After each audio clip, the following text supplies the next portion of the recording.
Invierno de 1943. Un periodo crucial en la Segunda Guerra Mundial.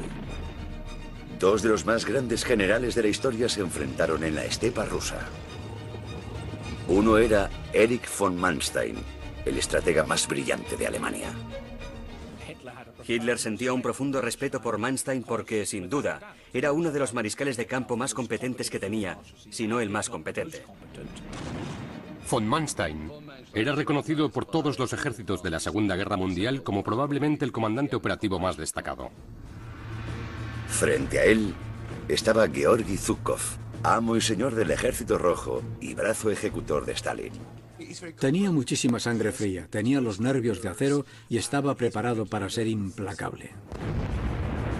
Aquel invierno, Manstein iba a necesitar de todas sus habilidades. Las fuerzas de Zhukov le superaban ampliamente en número. Parecía que todo su ejército acabaría acorralado contra el mar. Fue entonces cuando Manstein ideó una nueva forma de guerra defensiva basada en una gran movilidad, que alteraría temporalmente el curso de la guerra y se convertiría en una clásica maniobra militar. Y también permitiría que cientos de miles de soldados alemanes completasen una gran evasión.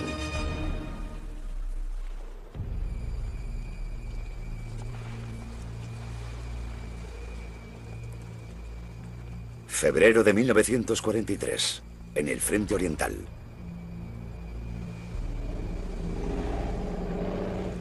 El Ejército Rojo perseguía a los alemanes a través del sur de Rusia.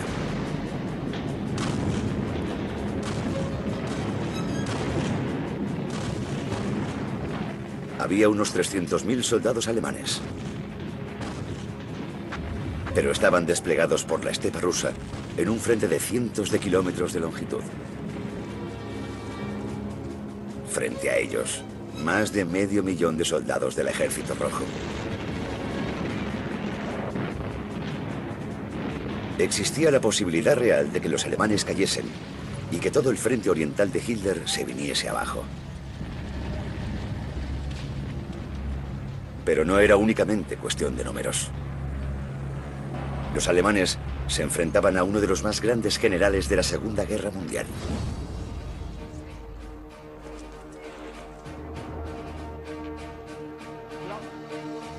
Georgi Zhukov era un hombre decidido a restaurar el respeto hacia el Ejército Rojo.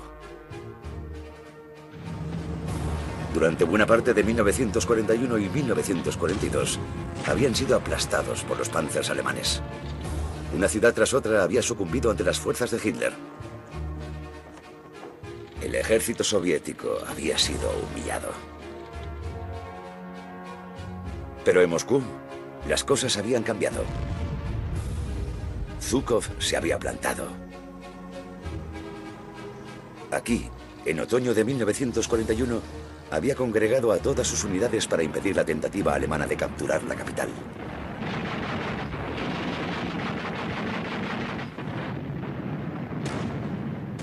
Así había frenado el avance alemán. Y Zhukov se había convertido en un héroe nacional. Evan Mosley ha escrito ampliamente sobre el Ejército Rojo durante la Segunda Guerra Mundial. Con esa victoria en Moscú, de repente se convirtió en la imagen representativa del Ejército Rojo. Su fotografía apareció en la portada del Pravda como líder militar clave, y Moscú lo consolidó como un general de éxito. 9 meses después, Zhukov logró una segunda victoria, todavía mayor. Durante meses, la enorme ciudad de Stalingrado, a orillas del río Volga, había estado sitiada por las fuerzas alemanas.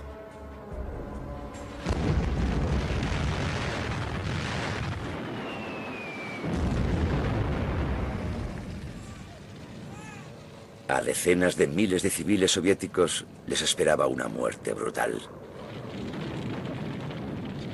Pero entonces, Zhukov recibió la orden de hacerse con el mando. En noviembre de 1942, de forma totalmente secreta, concentró a un enorme ejército. En una brillante maniobra táctica, lanzó una serie de movimientos por los flancos que atravesaron las líneas germanas. Ahora, en lugar de los rusos, eran los alemanes quienes estaban atrapados.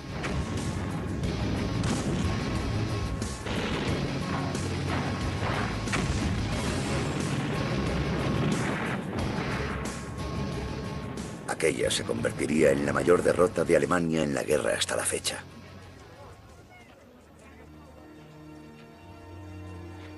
Casi 100.000 soldados alemanes fueron hechos prisioneros. Zhukov se convirtió en el general de mayor confianza de Stalin. Zhukov era el líder real del Ejército Rojo, especialmente a partir de mediados de 1942. Era alguien que Stalin utilizaba y en quien confiaba. Estaba preparado para ser implacable. Ejecutaba a los comandantes de división que se retiraban sin cumplir órdenes, y eso le ganó la aprobación de Stalin.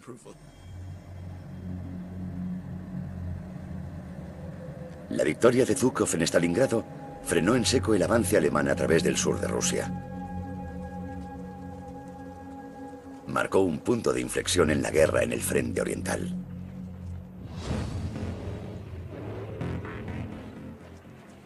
Ahora eran los alemanes quienes huían. El mayor general Mango Melvin es un experto en la guerra táctica y estratégica. El mapa muestra la situación estratégica en el frente oriental. Las fuerzas soviéticas empujaron a los alemanes hasta esta línea del frente.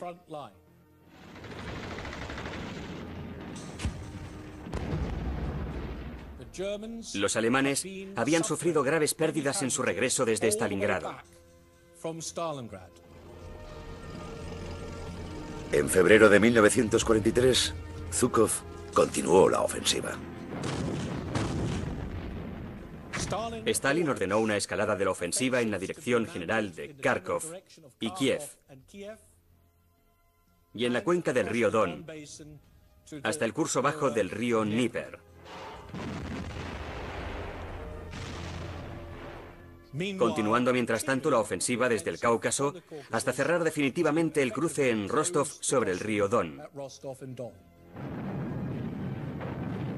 El ala meridional germana, en el frente oriental, estaba en grave peligro de desmoronarse.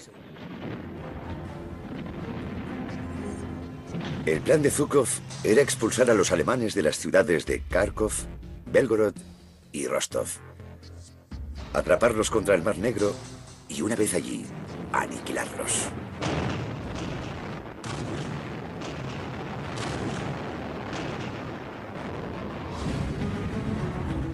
El avance del Ejército Rojo no se apoyaba únicamente en un gran general con un número superior de efectivos. También estaba mejor equipado. El famoso tanque ruso es el T-34. Está fuertemente armado y fuertemente blindado. Es rápido y es fiable. Puede desplazarse por caminos maltrechos y bajo malas condiciones.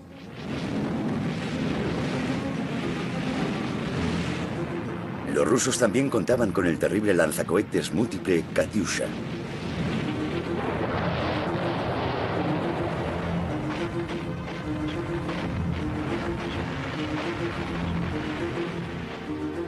Las fuerzas alemanas del sur de Rusia estaban en graves apuros, pero tenían una esperanza.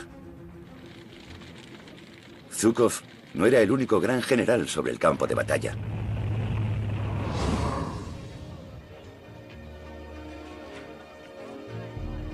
Durante más de 2 años, Erich von Manstein había estado detrás de algunas de las operaciones de mayor éxito de Hitler. Richard Overy es un historiador de la Segunda Guerra Mundial. Manstein era en muchos sentidos el típico oficial pruso, extremadamente meticuloso, eficiente y muy profesional. Tenía el carácter y el espíritu militar profundamente arraigado, con un gran sentido del honor, la tradición y la disciplina. Se tomaba el ejército muy en serio, como parte de su vida.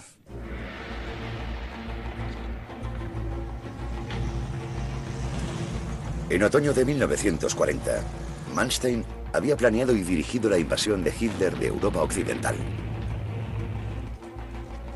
Los aliados esperaban un ataque directo a través de los terrenos llanos de los Países Bajos.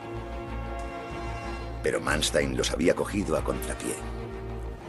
había enviado a las rápidas divisiones de Panzers a través de la boscosa región de las Ardenas, en un amplio movimiento envolvente que había aislado las líneas del frente aliado.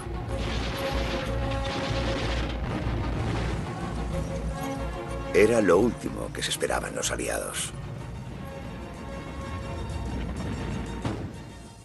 El plan de Manstein cogió a franceses y a británicos totalmente por sorpresa. Miraron hacia el bosque de las Ardenas y dijeron: nadie se atrevería a pasar por ahí, nos atacarán por los Países Bajos. Eso es lo que esperaban, y Manstein se dio perfectamente cuenta de ello. Francia sucumbió al plan de Manstein en apenas 3 semanas. El éxito de la campaña provocó su ascenso a general.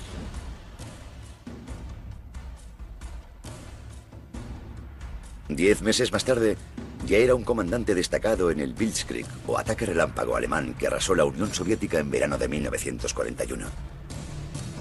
Una vez más, el ataque se apoyó en las rápidas divisiones de Panzers, que atravesaron con facilidad las defensas rusas. Los blindados se movían muy rápido. Tan rápido que desataban el pánico entre las líneas enemigas porque nunca podían saber dónde estaban los alemanes. Estaban delante de ellos y al instante ya les habían superado.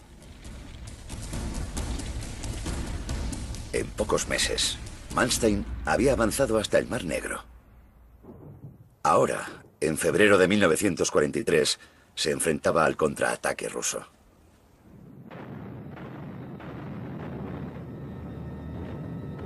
Toda el ala meridional del hasta entonces poderoso ejército alemán en Oriente corría peligro de desintegrarse.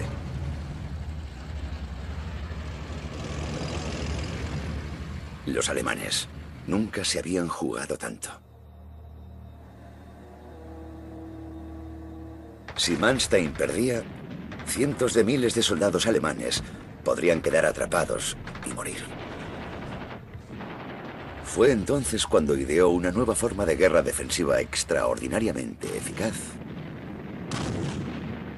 que no solo cambiaría el curso de la guerra, sino que definiría las estrategias defensivas en los años venideros. De forma inmediata, convirtió lo que podría haber sido una matanza masiva en una gran evasión.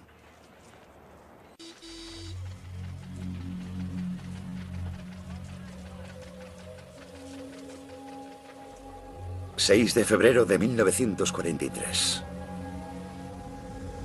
Von Manstein viaja a Alemania para debatir urgentemente con Hitler las medidas a adoptar. Un informe alemán recoge el dramatismo de la reunión. Los hombres que esperaban se quedaron en silencio, y Hitler les saludó de medio lado, sin hablar. Acto seguido, estrechó únicamente la mano del mariscal de campo, von Manstein, y se produjo un silencio absoluto en la sala. Manstein informó de que Alemania tenía 2 opciones.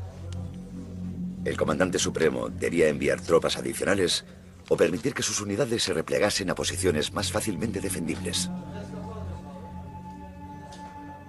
Pero para Hitler, la retirada era algo impensable. En primer lugar, consideraba los enormes yacimientos de carbón alrededor de Donetsk, conocidos como la cuenca del Donbass, como indispensables para el esfuerzo bélico alemán. El Donbass es una gran región industrial. Era importante para los alemanes que querían retenerla para sus propios fines y negarle el acceso a los rusos. Y era importante para los rusos que querían liberarla. Así que era una zona de una importancia considerable. Pero Hitler también se oponía vehementemente a la propia idea de ceder terreno. No era algo que debiese hacer un verdadero alemán. Para él se trataba siempre de una cuestión psicológica. Si te retiras eres un cobarde, si avanzas eres un auténtico soldado alemán, y por muy simple que parezca, lo aplicaba siempre que podía a su visión del campo de batalla.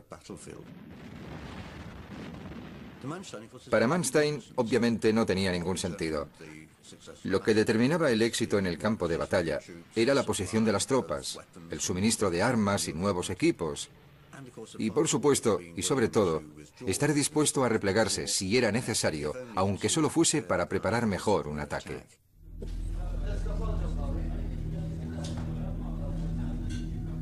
Tras concluir la reunión, Manstein regresó al frente oriental sin la promesa de la llegada de tropas adicionales, ni tampoco un acuerdo para la retirada. Para Manstein fue una época dura.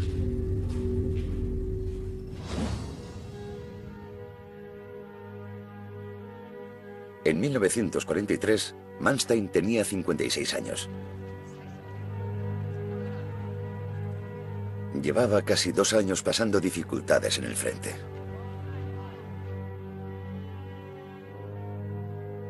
Tres meses antes, su hijo mayor, Gero, había muerto cerca de Leningrado. Fue un golpe terrible para Manstein. Probablemente fue lo más duro que le pasó en toda su vida. La gente que visitaba su cuartel general decía que Manstein estaba envejeciendo a marchas forzadas. El teniente general Simon Mayall ha servido en Irlanda del Norte, los Balcanes y Oriente Medio. Sabe lo que es estar en el frente. Seguro que no estaba durmiendo bien, que no estaba comiendo bien, que estaba cansado y arrastraba una enorme carga psicológica. Tuvo una época muy solitaria, en la que era consciente de que si fracasaba, significaría la destrucción absoluta del ejército alemán en el sur de Rusia. Para complicar todavía más las cosas, Manstein nunca había sido miembro del partido nazi y tenía una relación incómoda con Hitler. Manstein, al igual que muchos otros militares veteranos, mantuvo sus distancias respecto a Hitler y al partido nazi. Se alegraban mucho, por supuesto, de conseguir victorias para Alemania, pero ellos no las consideraban victorias de Hitler. Y creo que eso produjo siempre una cierta tensión. Creo que Hitler sabía que Manstein era un poco escéptico. Manstein dijo a sus amigos que se sentía luchando una guerra en 2 frentes. Uno contra Hitler y otro contra Zhukov. Era un proceso agotador. Cuando un comandante de alto rango como Manstein empieza a sentir que ya no goza de la confianza del liderazgo político, eso le desgasta muchísimo y socava realmente su capacidad para realizar su trabajo. Y eso lo agotó.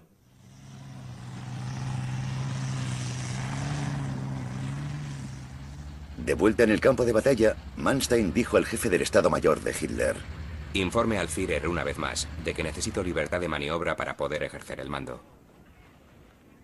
Siempre cree que se lo solicito únicamente para poder replegarme más rápido. En realidad, es lo contrario. Y concluyó: Si el Führer no confía en mí, debería buscar a otro. Pero su petición de mayor libertad de acción cayó en saco roto.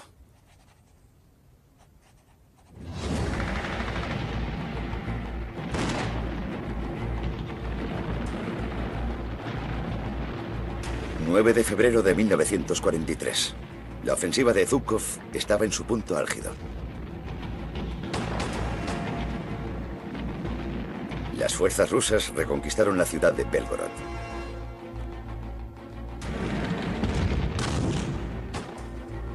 Pronto se estaban acercando a la ciudad de Kharkov desde 3 frentes. Era un objetivo importante. La segunda ciudad más grande de Ucrania y la 4ª de Rusia. El 13 de febrero, Hitler dictó la orden de resistir a cualquier precio.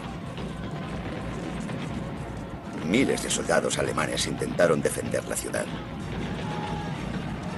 Pero las fuerzas rusas de Zhukov volcaron todo su potencial humano y armamentístico. El clima se tornó gélido. Los alemanes estaban en inferioridad. Corrían el riesgo de ser aniquilados por defender inútilmente la ciudad. Manstein adoptó una decisión desesperada. Desobedeció deliberadamente a Hitler y ordenó una retirada. Comentó sarcásticamente: El ejército no tenía intención de sacrificar a ninguna unidad por Kharkov. El 16 de febrero, la retirada se había completado y el Ejército Rojo tenía el control de la ciudad. Kharkov era un símbolo realmente importante de la Ucrania industrial, así que cuando fue reconquistada por el Ejército Rojo, supuso un gran éxito para ellos y un duro revés para los alemanes.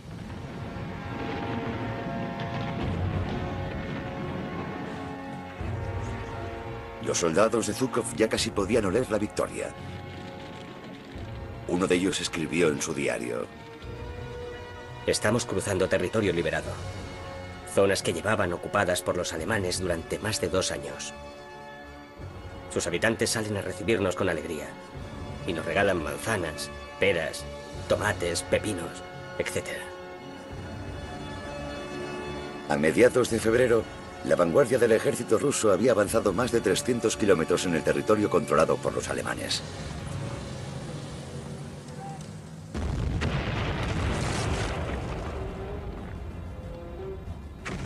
En su retirada, los alemanes hicieron todo cuanto pudieron por contener el avance ruso. Volaron puentes, edificios y aeródromos. Destrozaron las carreteras y las vías de ferrocarril. Fue una aplicación brutal de la política de tierra quemada. Pero irónicamente, aquello expolió a los rusos a realizar todavía mayores esfuerzos. Cuando los soldados soviéticos se encontraban con pueblos en ruinas, no cabe duda de que eso les motivaba a hacer lo que la propaganda soviética les decía que hiciesen: matar al mayor número posible de alemanes. Los alemanes estaban sirviendo la victoria en bandeja a Zhukov. Tan solo necesitaba seguir avanzando hasta completar su plan de empujar a los alemanes hasta el Mar Negro.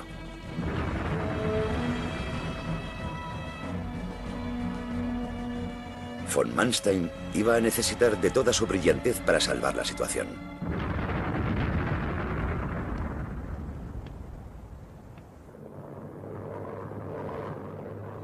...17 de febrero...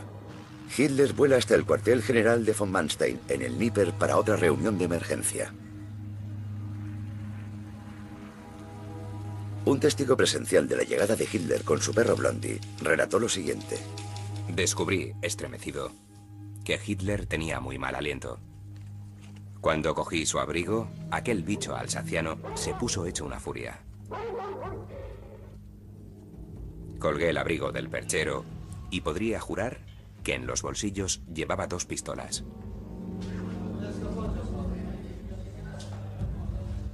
Hitler y Manstein discutieron durante 3 días. Hitler exigía el final inmediato del repliegue y la reconquista de Kharkov. Pero Manstein, convencido de que los alemanes no contaban con tropas ni armas suficientes, sugirió una alternativa. El único problema, que contradecía directamente los deseos de Hitler.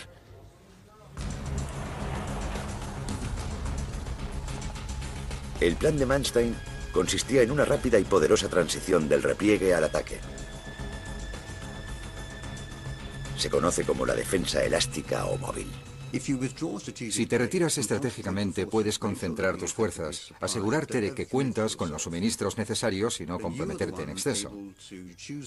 Y entonces eres tú quien puede elegir el momento de volver a entrar en acción y de convertir tu defensa en ataque. Es como el ajedrez. No piensas únicamente en los 2 o 3 primeros movimientos. Piensas en todo el plan de juego de tu oponente y desarrollas un conjunto superior de movimientos en su contra. En ciertos momentos puede parecer que estás perdiendo, que estás retrocediendo. Y justo en el momento en el que tu rival cree que va a ganar, lanzas un feroz contraataque que coge a tu rival completamente desprevenido. Manstein explicó su idea a Hitler en detalle. Lo que quiere hacer, y es el plan que explica a Hitler, es replegar las líneas alemanas hasta el río Dnieper y ceder terreno para atraer a las fuerzas soviéticas hasta una zona vulnerable elegida por él, de modo que sus líneas se estiren en exceso y se preparen para perder la cuenca del Donetsk. Eso generaría las condiciones para lanzar un contraataque en 2 fases. La primera, recuperando Kharkov. Y la segunda, aplastando a las fuerzas soviéticas contra el mar de Azov. Con este tipo de poderosa contraofensiva, Manstein creía que podía derrotar la ofensiva soviética y comenzar a establecer las condiciones para firmar las tablas o un empate en el frente oriental.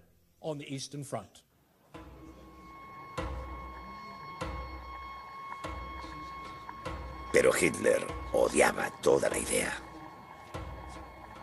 Todavía no había entendido el concepto de retirada estratégica. Hitler no comprendía cómo se debe actuar en un campo de batalla. No comprendía cómo se ganan realmente las batallas. Si nos fijamos en las imágenes, mientras analizan los mapas, está claro por su lenguaje corporal que a Hitler no le gustaba que Manstein le dijese lo que debía hacer.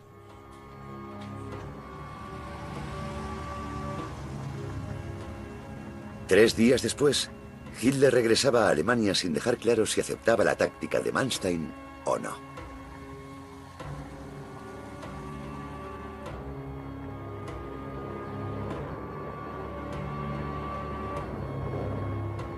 Manstein escribió que él y Hitler vivían en dos mundos diferentes. Hitler hablaba de conservar la cuenca del Don por las necesidades económicas. Y Manstein le dice, creo que no lo entiende. No tenemos fuerzas suficientes para eso. Pero con la marcha de Hitler, Manstein tenía libertad para tomar sus propias decisiones. Era un momento crucial para los alemanes. Pero los rusos también se enfrentaban a grandes decisiones.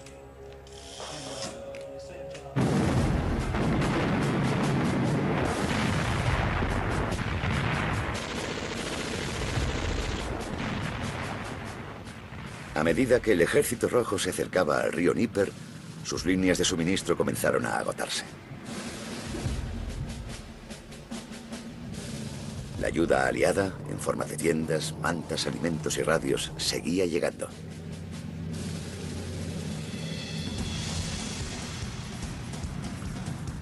Pero el comandante ruso, Georgi Zhukov, se enfrentaba a un dilema. ¿Hasta dónde y a qué ritmo podía avanzar sin estirar sus líneas en exceso, haciéndolas vulnerables a un posible contraataque? Los depósitos de suministros estaban en la retaguardia, a cientos de kilómetros de distancia. Creo que el problema que tienen los rusos es que son distancias muy largas. No cuentan con el modo de transporte necesario para mantener el ritmo. Cuanto más retroceden los alemanes, menores son sus problemas de suministro. Cuanto más avanzan los rusos, mayores son los suyos. Los suministros y la logística son una cuestión clave en estas batallas. Zhukov tuvo que hacer auténticos malabarismos.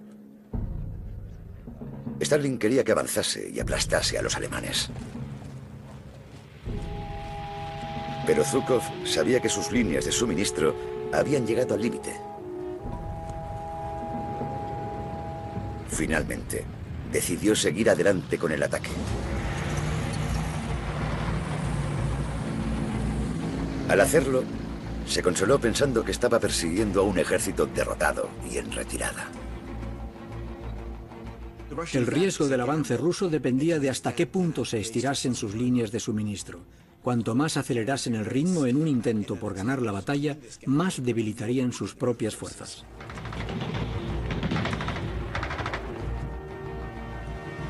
Mientras Zhukov analizaba la situación, una duda dominaba sus pensamientos. ¿Corría el riesgo de malgastar su oportunidad?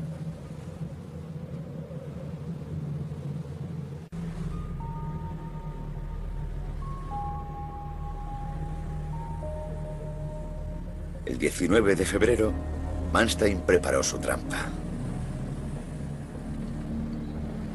Comenzó con una serie de repliegues tácticos. El principal ataque ruso, la Operación Galope, continúa avanzando en dirección sudoeste, amenazando los puentes claves sobre el río Dnieper, incluido el de Zaporilla, donde estaba el cuartel general de Manstein.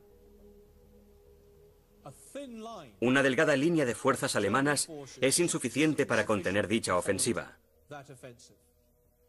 Manstein consigue justo a tiempo sacar al cuerpo SS de Kharkov listo para formar una zona de seguridad aquí, alrededor de Krasnograd.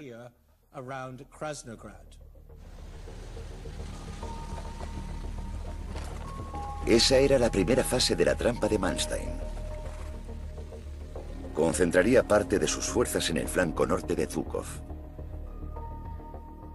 Su misión sería ralentizar el avance ruso. Mientras tanto, las últimas fuerzas alemanas llegan desde el Cáucaso, y Manstein consigue reunir su principal fuerza de ataque aquí, al sur de la principal ofensiva rusa. Su misión sería perforar y destruir la principal línea de ataque de Zhukov. La maniobra fue una extraordinaria proeza logística. Trasladar a un ejército que englobaba a cientos de miles de personas, a miles de tanques, a miles de vehículos no blindados y cantidades enormes de provisiones, en mitad del absolutamente salvaje invierno ruso, es una hazaña digna de un genio de la logística.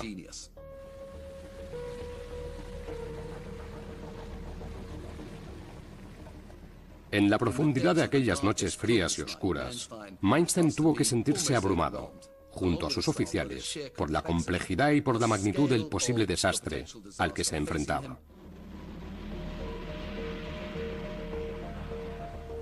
La noche del 19 de febrero, la trampa quedó tendida. Los alemanes estaban concentrados en ambos flancos de la vanguardia rusa.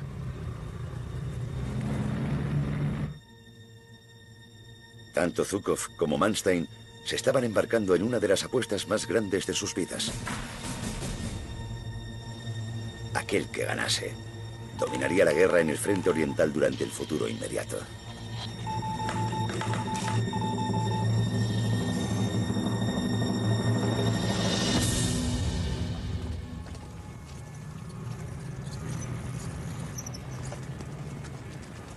El 20 de febrero de 1943, Manstein accionó la trampa y pasó de la defensa al ataque.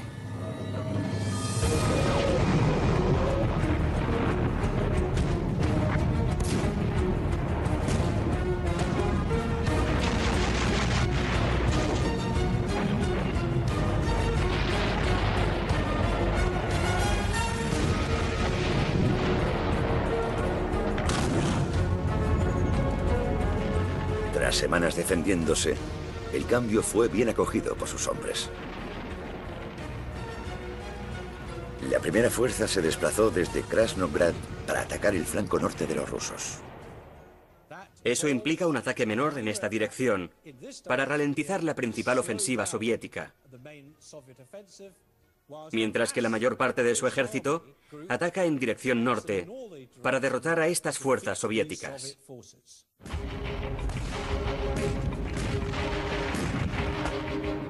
El objetivo de Manstein era compensar su inferioridad numérica concentrando todas sus fuerzas en los puntos débiles de Zhukov.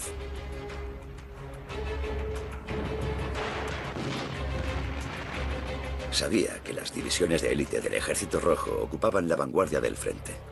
Más atrás venían los soldados menos experimentados.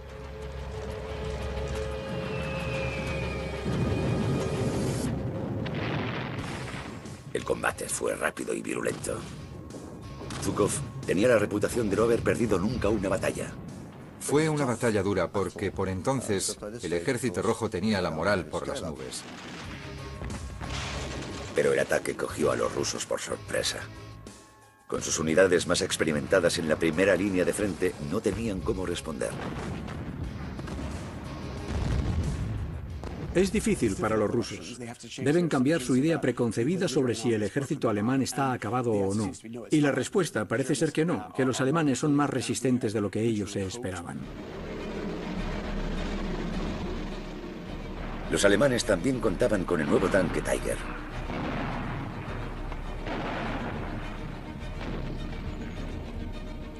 Era un modelo superior al T-34 ruso.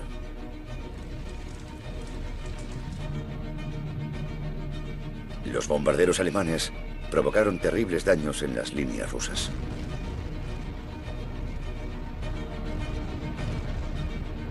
Los rusos comenzaron a quedarse sin combustible ni munición.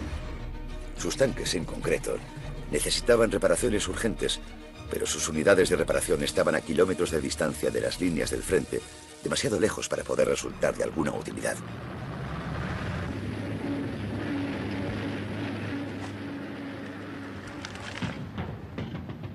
Desesperadas, las unidades de Zhukov se abalanzaron hacia adelante, a pesar de que eso las alejaba todavía más de los suministros. Creo que uno de los errores de los rusos fue que no esperaban que los alemanes serían capaces de reagruparse de una forma tan eficaz. Los alemanes demostraron una resistencia extraordinaria, demostraron una gran capacidad para improvisar, incluso estando al borde del desastre.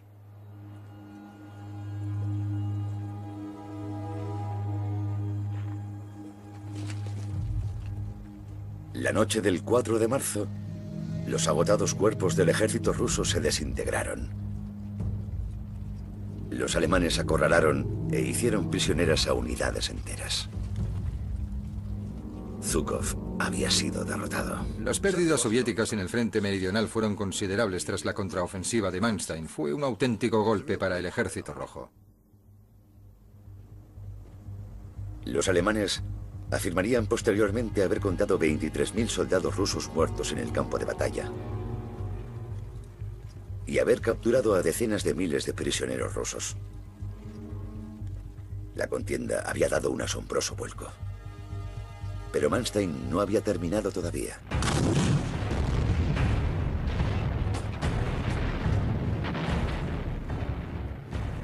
Con las tropas de Zhukov exhaustas y en retirada, Manstein sacó partido de su ventaja.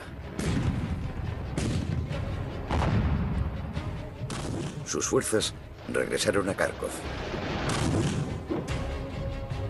El 10 de marzo, los alemanes estaban a las afueras del norte de la ciudad. Durante 3 días, se produjeron violentos combates casa por casa. Los aviones y los tanques alemanes avanzaron intentando reavivar la tradición del Blitzkrieg o ataque relámpago de inicios de la guerra. La aviación alemana bombardeó las posiciones rusas en Kharkov, destruyendo lo poco que quedaba de una ciudad ya en ruinas.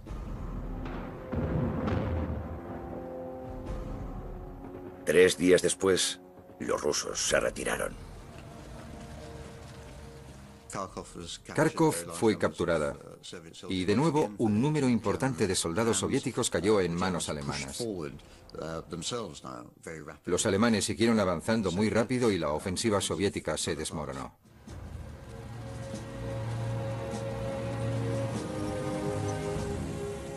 Tres días después, las fuerzas de Manstein reconquistaban Belgorod.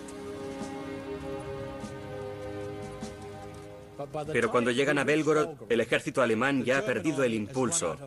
Ya han llegado las lluvias y todos los vehículos blindados y rodados tienen que detenerse.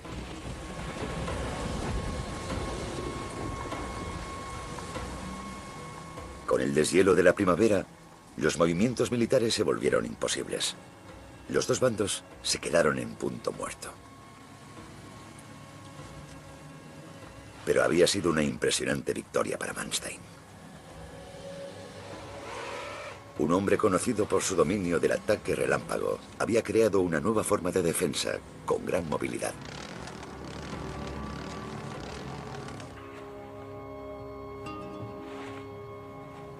Para cientos de miles de soldados alemanes en peligro de quedar atrapados en el Mar Negro, había supuesto una extraordinaria gran evasión.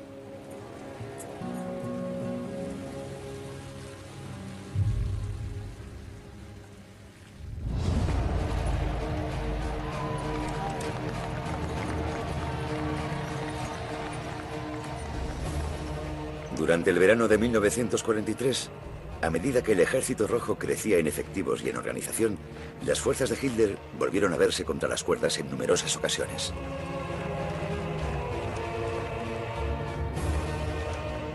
Pero la defensa móvil de Manstein les permitía convertir una y otra vez posibles derrotas aplastantes en retiradas controladas.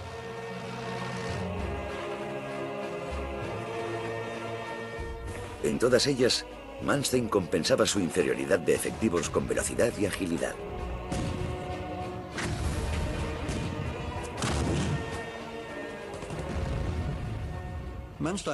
La defensa de Manstein en el sur de Rusia en 1943 se considera entre los estrategas bélicos como el ejemplo clásico de defensa elástica.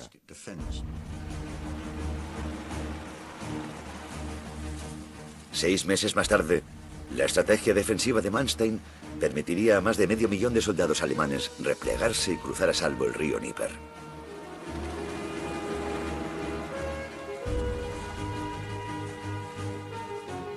Algunos historiadores han calculado que la defensa elástica de von Manstein pudo haber prolongado significativamente la guerra.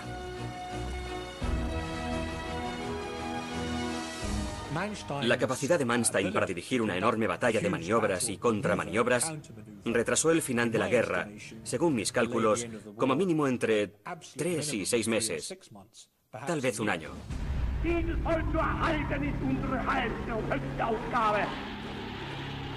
Pero en Alemania, las constantes disputas de von Manstein con Hitler le habían pasado factura.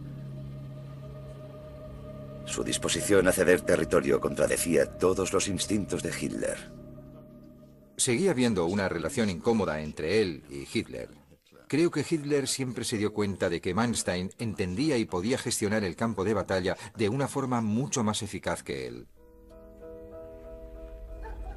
En marzo de 1944, Hitler relevó finalmente a von Manstein de su puesto.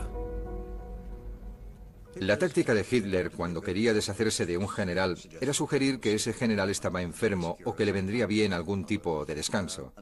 Y eso fue lo que hizo con Manstein. Finalmente, a principios del verano de 1944, Hitler le dejó al margen y Manstein terminó la guerra inactivo. Uno de los generales con mayor talento de Alemania asistió a los últimos meses de la guerra desde su hogar.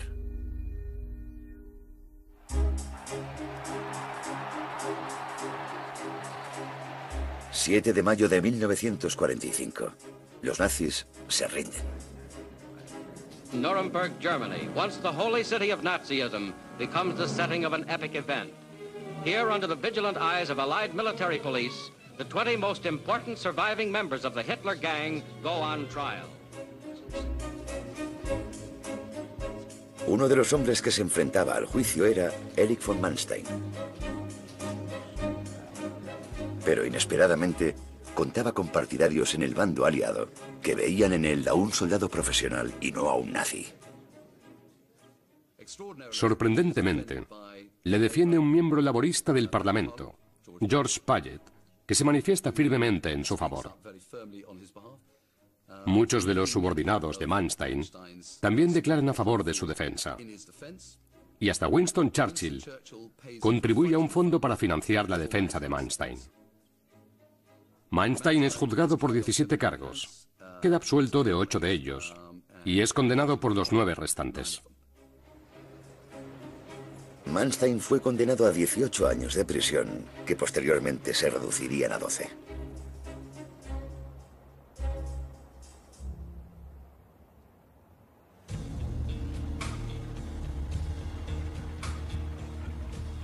Mientras tanto, el mundo seguía adelante. La Segunda Guerra Mundial fue sustituida por la Guerra Fría. Las fuerzas occidentales y soviéticas se enfrentaban separadas por el llamado telón de acero. En la zona oriental, el antiguo enemigo de Manstein, el mariscal Zhukov, ahora ministro de Defensa de Stalin, formó un enorme ejército que superaba ampliamente los efectivos de la OTAN en Occidente. Hay un paralelismo muy interesante entre la situación de enfrentamiento con la OTAN en Alemania durante la Guerra Fría y el enfrentamiento con las fuerzas alemanas en el frente oriental. Había una enorme fuerza soviética dispuesta a lanzar un ataque contra la OTAN.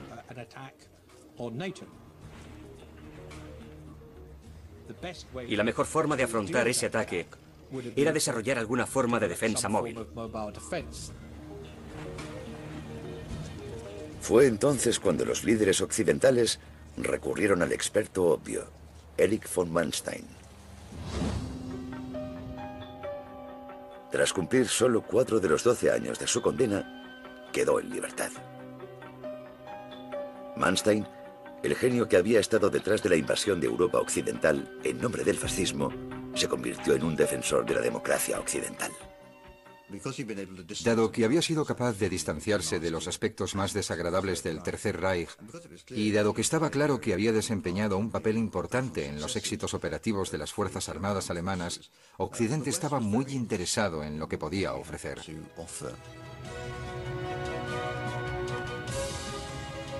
Durante los años siguientes, Manstein se convertiría en asesor de la defensa de la OTAN contra el Ejército Rojo.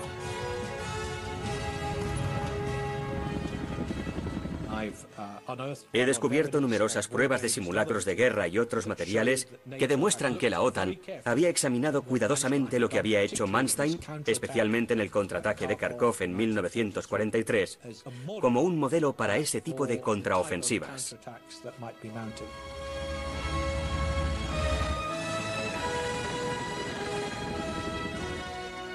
Zhukov definiría posteriormente a von Manstein como un oponente digno. Acabada la guerra, Zhukov dijo: la única persona a la que considero realmente un oponente capacitado es el mariscal de campo Manstein. Hoy en día, las tácticas elaboradas por Manstein hace más de medio siglo siguen estudiándose en las escuelas militares, donde se consideran no solo un ejemplo paradigmático de la estrategia defensiva, sino también el motivo de una de las grandes evasiones de la Segunda Guerra Mundial.